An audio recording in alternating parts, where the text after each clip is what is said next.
Today's video, I'm going to be reacting to my last fight that I ever had in the flyweight division. As you'll see in a second, I am way bigger now compared to what I am here previously. So I'm probably a bit leaner than I am on this, and I'm also got way more muscle. Those of you guys that don't know, the flyweight division is 57 kilos, and right now I'm 72 kilos. So me making that weight class is completely out of the question now. So this was my last fight at flyweight. Maybe when I turn professional, I might go back to the flyweight division when I actually start getting paid to make the weight class.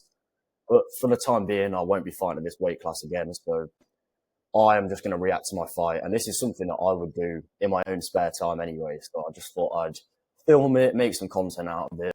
And I'm going to show you exactly how being a mixed martial artist compared to a specialist is going to help you win fights. So let's get right into it anyway. Me and Zach Ford both touching gloves, show a nice little bit of respect to each other. Land a calf kick straight away from the get-go. So I was looking at his calves before the fight, and I was like, this guy just is asking for a calf kick. Go back in there with another body kick, and then a second calf kick. That one, I can tell that one hurt him because you'll see in a minute he has to switch stance. But landed my left hook cross. This was by far the most used weapon I used in this whole fight. Let me just go back. Playback speed will go on 0.5. As you can see here, I lunge in with an arm trap into the cross. It wasn't really a left hook cross. It was more of an arm trap into the cross. And then straight away after that, I go back in there again with another calf kick. And now he has had to switch stance. So that tells me he does not like my calf kicks. They're probably my most used weapon, probably the best weapon I have. And because he switched stance, I kick the outside of his leg with a quad kick. And then I go back into the inside again and kick him on the inside of his calf while he's in the southpaw stance. Okay, so he's just trying to kick me back in the legs. His leg kicks are so cute compared to mine. Mine are definitely the more damaging ones. Got him again with another 3-2. Let me just rewind that one, boys. So as you'll see in this fight, I keep on using the 3-2 over and over again. So I use the left hook to keep him in place, and then cross lands, like that. And then as you'll see here, I go for another left hook cross, another 3-2, and I land. And I go for a little feint there. He doesn't really react to the feint spin. But yeah. Another calf kick. So what's that now? That's got to be at least 6 clean calf kicks. And then I go in there again with another 3-2. Missed that time. Zach comes back with a nice little body kick. And then, yeah, back on the footwork. I go back to the head this time because I've gone low 3-4 times in a row now. I looked low and went high with that head kick. So let me just go back here quick. I look low, as you can see here. I'm looking low as if I'm going to go to the calf. But then this is the oldest trick in kickboxing. I end up going high with the head kick. Luckily, he had his guard up. But yeah, he comes forward to pressure me.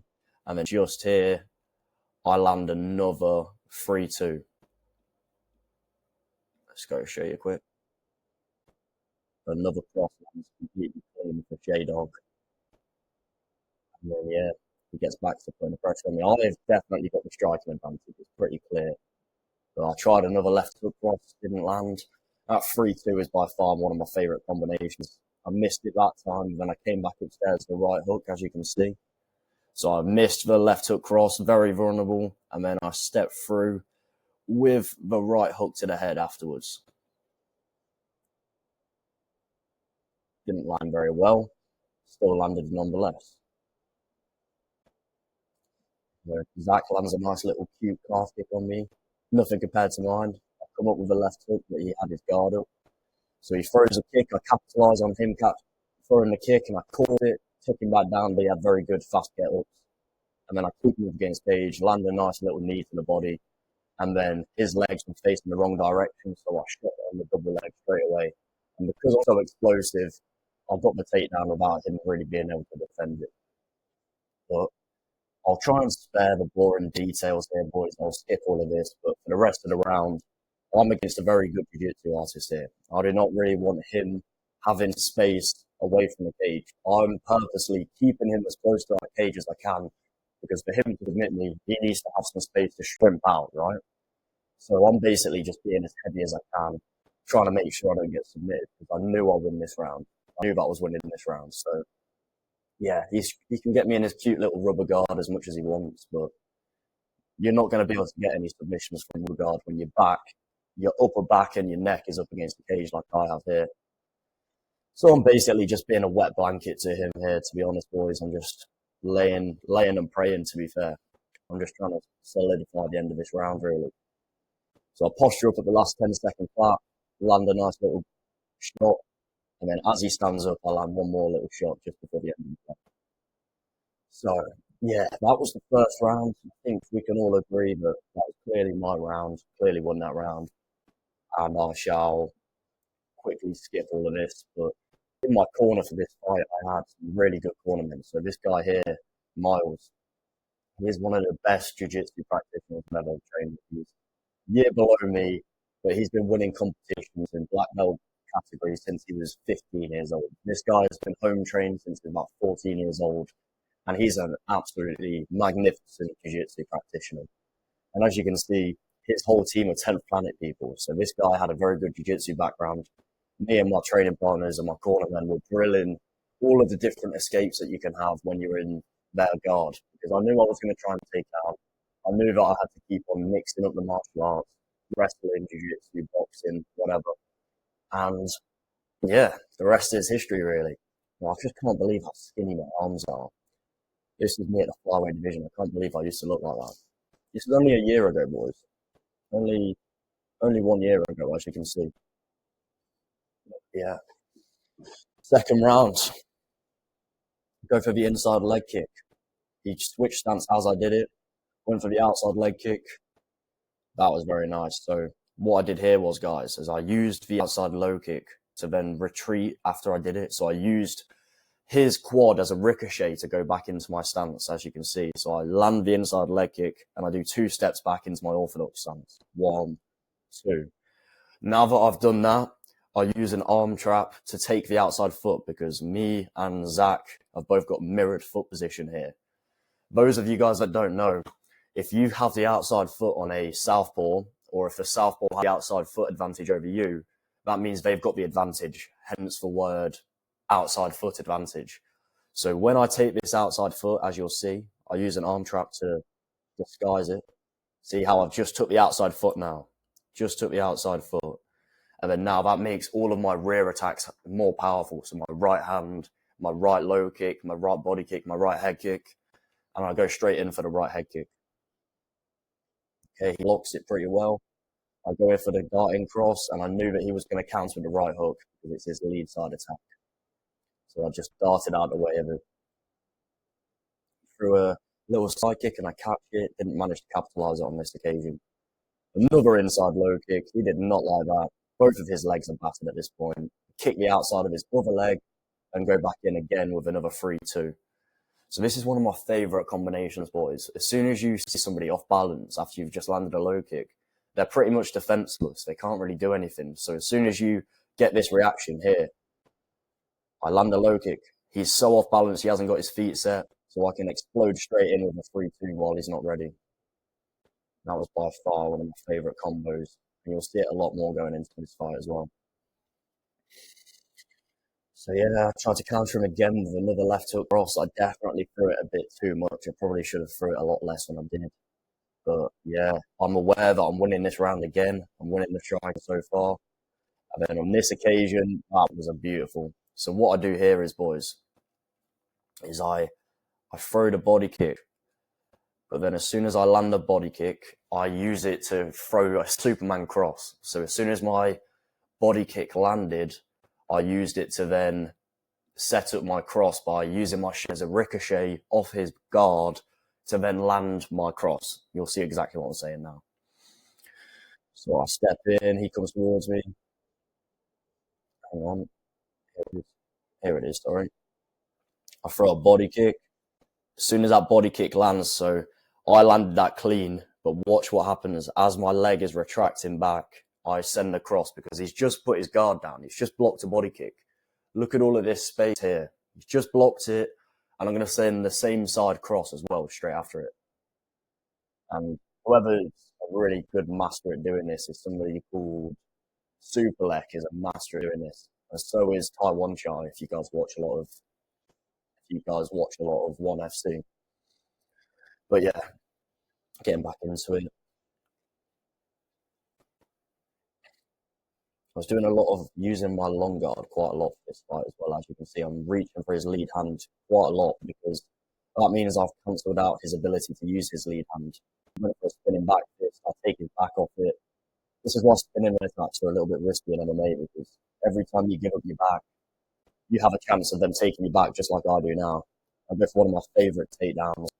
And I tie up his wrist here. So as soon as I landed this takedown, you watch. I was searching for his wrist. I've got his wrist. So now he's only got one arm to defend with, which is this left arm. That means if I keep it with my right arm, this left arm here is a free hand for me to strike with. But he was doing a very good job of using his jiu-jitsu to get back to his knees. I've still got that wrist, but I've not got him in the position I want him to do my Dagestani handcuff. And he went for a Kimura, and he gets the sweep here. And I was a little bit shitting myself here, I can't lie. But then I get to a single leg, because if you can get to a single leg and you can lift up his leg, you've got to your feet, because you're not able to lift somebody's leg up on your knees. So I'm trying to go for a single leg here. I'm trying to shrimp onto my knees. He's doing a very good job of tying up my leg. I get the single leg, he's attacking my neck, and I free the hands up. And watch this takedown here, boys. So I knew that he was going to try and land a knee here because he finally got top position. He had to make some most of it. All he did was sweep me, get top position, and I get straight back to my feet. So I knew for a fact that he was going to try and land something. So I was just looking at his knees. I mean, look what happens as soon as he throws his knee. I go for a sacrifice throw. He throws his knee, and then I go in for a sacrifice throw. I'll just really quickly rewind that so you can see. It's one of my favourite takedowns to go for. It is a bit of a sacrifice throw. Sometimes you don't get it. It's very high risk, high reward takedown. But I used my left underhook and my right trip to get this takedown in. I really drove on that left underhook to get the takedown. Go back in the playback speed. And I believe for the rest of the round, it is just me on top again. I solidified the takedown. I was winning the striking. So I'm not really too bothered. I landed a nice little shot there. It's very hard to land ground and pound on a guy that you know wants to submit you. Because this guy's doing everything he can to get a submission against me. He's had 3 submission wins before off of his back. So I was very careful about ever posturing up and letting him have an opportunity to take me down. Well, yeah, trying to get my hands on the inside here, trying to work some ground and pound. I think I passed to half guard in a second. But I heard the 10-second clapper go. He's going back to his rubber guard, which I really do not understand why he's doing that. Pass his guard, and I land 3 little ground and pound shots at the end. But yeah, that's the second round, and I think it's fair to say that I won the first and the second round there. I knew that he had to either get a 10-8 round to get a draw, or he had to finish me to get a win. So I was pretty calm and composed going into this round, and based off of Zach's body language, I think you can tell he's a little bit defeated, bless him. He hasn't really managed to do anything successful against me, and I've just been doing what the fuck I want to be honest. In the most humble way possible, I've been doing what the fuck I want to. But yeah, going into this third round, the game plan was the same. I'm just going to use mixed martial arts the best I can to win this last round or even get a finish. But yeah, let's get into it. Let's just go back to normal speed really quick. Okay. So I go back in for another calf kick, and then, like I say, boys, this is one of my favourite things to do. As soon as they're off balance from a calf kick, leg kick, whatever, they're basically a sitting duck. They've not got any balance, and they can't attack. So I go straight in here for a calf kick. Look how off balance he is. He's got no ability to throw punches from here. And look how wide open this chin is. So I try to jump in with a left hook cross. Bang, bang. But it misses, unfortunately. And I don't know how he didn't counter me there, because I was very dangerous the way I exited out of that. But yeah, I keep on spamming the same thing. Left hook cross, calf kicks. That's about it. Inside leg kick there. He comes in, and I catch him with another left hook cross there. So just go back to this again. Same thing again. I go for my inside low kick. I go for my little inside low kick. Hang on. Left foot back, right foot back. So I'm back in my normal stance. As he comes in, I think I arm trap him into the cross. bang, bang, landed that clean. Then he tried to counter me again and I landed another right hand to the head. And then I tried to tie up that collar clinch so I could land some uppercuts, but we're going to go back into the grappling now anyway. So, up against the cage now. Zach's got me up against the cage. And to be honest with you, I kind of let him get me up against the cage because I know I'm winning. I know that he's got to have some urgency to get the finish here. So if I'm leaning on the cage, he can't really be taking me down. And people cannot take me down against the cage. My takedown defense against the cage is it's really good. It's really good. So I've got the wrist control here. He's really, really trying his hardest to get a takedown on me, but he can't tie his hands together because I've got his wrist. So I'm just landing some little cheeky shots up against the cage, push his head back over to the other side. And then I land a few nice little knees by controlling his wrist. Yeah, another little knee. I landed 4 or 5 knees. My dirty boxing in the clinch was way better than his as well. But yeah, looks like we're about to escape the clinch. No, he goes straight back in for my legs, but I've got his wrist again, so it's effortless for me to be able to defend this takedown. So I get a little bit sick of all of this grappling, so I go for another sacrifice throw. I use my butterfly sweep to get top position. I end up in the sprawl. I pass around to his back. This is where I'm good. This is where I'm heavy as well. This is where my inner Dagestani blood comes into it. So I'm just being as heavy as I can up against the cage, just dragging him about, just wearing on the clock as best I can. I go for a little knee to the thigh there. I tried to go for another one, but look at this weird leg entanglement we get into. I don't know what the fuck is going on here. Never seen this before in my life. But yeah, I've got too much strength, so I keep my hands joined together and I go back to the back position. And from this back position, once you've got your hands joined together, you can just ragdoll people. As you guys can see, I just ragdolled him back down to the ground. All of my corner men were just telling me to just keep on taking him down, keep on taking him down. Every time he gets back up, I just try to take him down again. Very much like Colby Covington's style of fighting. But I threw him on his neck here, land 2 little knees, and look at this ground and pound here. It's not really ground and pound, it's more clinch strikes, but I was getting creative because if it was pro MMA, I would have thrown an elbow, but because it's amateur MMA, you can't do elbows, so I had to do hammer fists instead. So I framed him on his neck, landed that nice knee, and then watch this. I let go of the frame, and I landed 1 hammer fist and went for an uppercut straight after. Very good dirty boxing by myself there, if I don't say so myself. And he goes for a cute little knee himself. And then I believe in a second, I go for another takedown. Yeah, get my hands joined together. His head is facing the wrong direction. There's another easy takedown for myself. And same again. You watch until the end of this fight. I so nearly get armbarred in the last 5 seconds. But I'm not happy about all of this. I do not want him being able to do all of this shit. And when he gets to the armbar, look how locked in that is. But the bell just ends. And as you can tell, my gratitude that he didn't finish me with an armbar was very good there. I felt pretty lucky. What a competitor Zach, by the way. I don't think he liked me too much after the fight. I don't think we got on very well, but he's a good competitor. I really like Zach. He seems like a nice guy, and he's got a lot better since our last fight as well. So maybe in the future we'll have another fight. You never know. But yeah, this was my fight anyways, boys. I'll skip it to the result. I think we all know that I win. But yeah, it was an amazing fight. I absolutely loved it.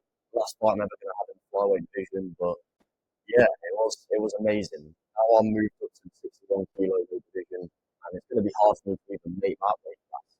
So very, very good fight, and thank you very much for watching, boys. If you guys enjoyed this type of content, let me know because I've got loads of other fights I can react to. I've got my kickboxing fight, which I took on 24 hours notice. I've got another fight, which is an MMA fight, which I took on 18 hours notice. I've took a lot of fights, and I've got loads of fights to react to. So if you did enjoy, thank you very much for watching. And remember, first link in the description is my Size and Violence course. So join, first link in the description. I'll show you everything that I know about MMA. And that's it, boys. Thank you very much for watching.